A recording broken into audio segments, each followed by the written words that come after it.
అండి వస్తే వస్తాడు పోతే పోతాడు, వాడి కోసం ఇంగ్లీష్ వాడతాం మనం.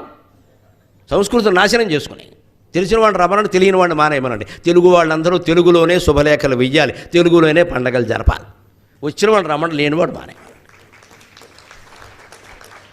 మనం ఎక్కడికెక్కడ రాజీ పడిపోయి ఎక్కడికెక్కడ ఒక సభలో 10 మంది కూర్చున్నప్పుడు కూడా చూస్తే ఒక్కడు ఉంటాడు తెలుగు రానివాడు, వాడి కోసం అందరూ ఇంగ్లీషులో మాట్లాడితే ఇది ఎక్కడ తద్దినం? వాడిని ఏడవమనండి, వాడు ఏడుపు, లేదా పక్కవాడిని ఒకటి కూర్చోబెట్టండి దుబాసీని, వాడికి చెప్పమానండి. మొత్తం తప్ప ఇంగ్లీషులో నడపాల్సిన కర్మ ఏమిటండి అసలు?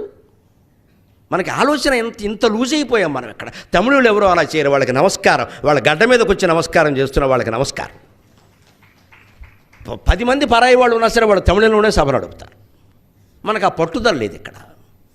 వారికి అర్థం కాదేమో, అర్థం కాకపోతే వ్యర్థం అవుతుంది వాడి కర్మ, మనకు అనవసరం.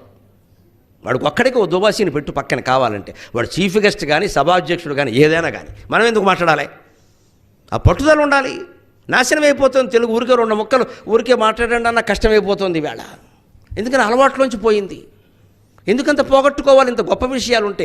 ఉపనయనం అంటే గురువు సమీప